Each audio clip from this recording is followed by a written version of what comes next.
35 दिन 35 मौत और उसके बाद गांव के 10,000 लोगों का यह कहना कि मौत सामान्य नहीं। एक चिता बुझी नहीं कि दूसरी की तैयारी करनी पड़ती है लोगों को। अब शमशान में इतनी भी जगह नहीं है कि नई चिता सजाई जा सके। इस भयावह स्थिति में हमने संपर्क किया एक परावैज्ञानिक से, जिसका दावा है कि वो भूतों को अपने कब्जे में ले सकता है और पूरे यूरोप में उसने भूतों पर काबू करके नाम कमाया है।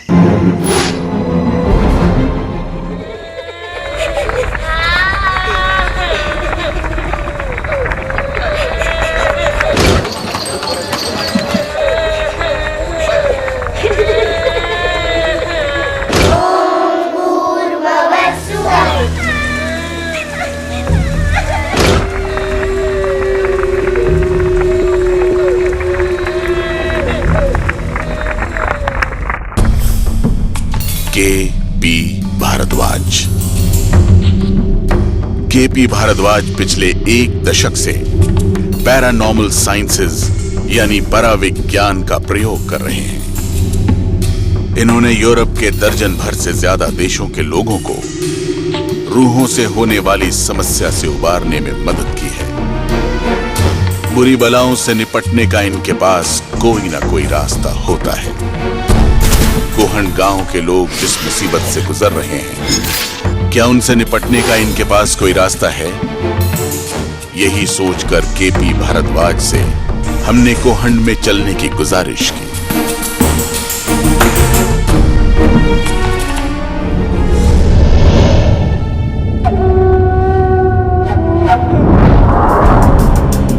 भारद्वाज गांव पहुंचने के साथ ही अपने काम में लग गए।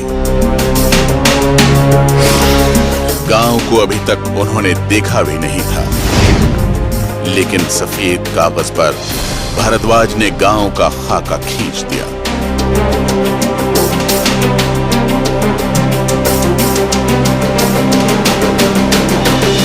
इतना सही कि वहां बरसों से रहने वाले लोगों को भी शायद ही मालूम हो।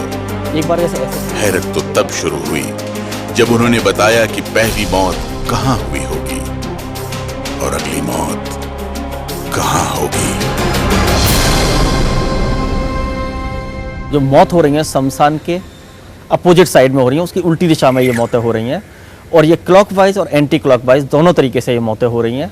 बीच बीच में भी इनका कभी कभी अटैक पड़ेगा, जिससे बीच में मौतें होंगी, लेकिन एक साइड का बहुत ज़्यादा बचाव है इसमें। और जो शमशान घाट की साइड है उसमें काफ़ी ज़्यादा अटैक हुआ है और ये बात उन्होंने माना है इस चीज़ के लिए गांव वालों ने कि ऐसा हुआ है। यहाँ कोई डेथ मेरे हिसाब से अपनी शुरुआती खोज में हमारे परावैज्ञानिक ने यह भी पाया कि मौत गांव के पूर्वी हिस्से में ज्यादा हुई है।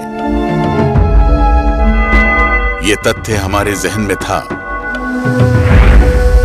गांव के इसी हिस्से में वीणा का घर भी था। वीणा की मौत कैसे हुई इसकी पड़ताल करनी थी। हमारी मुलाकात पहले उसके ससुर बलेंद्र सिंह रावल से हुई। बलेंद्र ने बताया कि उनकी बहू गांव पर आई आफत का शिकार हुई है।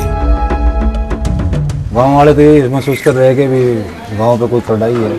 अचानक ये कैसे हो गया? इसका अचानक ही होता है, कम से कम 1 महीना हो गया, महीने में हो गया। कभी किसी एक्सीडेंट हो जाता है, किसी कोई बीमारी हो जाता है, कोई चीज। जब हम बलेंद्र सिंह रावल से उनकी बहू के बारे में पूछ रहे थे, तो दूसरी तरफ परावैज्ञानिक के.पी. भारद्वाज भी लोगों से जानकारी इकट्ठा कर रहे थे। दूसरी बात यह है कि यहाँ पे कोई पीपल का जो पेड़ है आपके यहाँ काटा गया है। हाँ, यहाँ सामने पीपल का पेड़ था। कितने साल पुराना था? यहाँ पे था ये पीपल का पेड़? वो सामने। चीजें ऐसी होती हैं कि हमें सब कुछ जानना है। परावैज्ञानिक भारद्वाज को गांव वालों के साथ छोड़कर हम वापस वीणा के घर पहुंचे। वीणा की मौत से गांव वाले भी हैरान थे और हम भी। अच्छी भली वीणा अचानक बीमार कैसे पड़ी?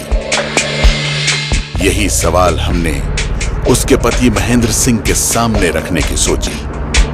सवाल दर सवाल जवाब मिलते गए और आखिर हम उस जवाब तक पहुंच गए जिसका हमें अंदेशा था। महेंद्र सिंह ने वो बात बताई जिसका वास्ता भूत से नहीं, बीमारी से था। डॉक्टर ने क्या बताया ये? डॉक्टर ने तो टीबी बताया जी, टीबी बोले उसको। तो क्या वीणा की मौत एक सामान्य मौत थी जिसकी वजह ट्यूबरक्लोसिस थी? टीबी का इलाज तो है, लेकिन अगर कोई इलाज ही न करे तो क्या किया जा सकता है? लेकिन महेंद्र के सामने अभी आफत दूसरी थी। उसका भाई अचानक बीमार हो गया था, इतना बीमार कि 2 दिन से वो कमरे से बाहर ही नहीं निकल पाया था। पहले पत्नी की असमय मौत और अब भाई बीमार। जिस तरह से बीमारी और रोड एक्सीडेंट लोगों की मौत की वजह बन रहे हैं, क्या उसमें भी किसी की साजिश हो सकती है? वो भी एक ऐसी शक्ति की जिसे कभी किसी ने देखा नहीं, परखा नहीं। पराविज्ञानी अपनी तरह से इन मौतों का कारण ढूंढ रहे हैं और हम भी। वजह क्या है बताएंगे एक ब्रेक के बाद।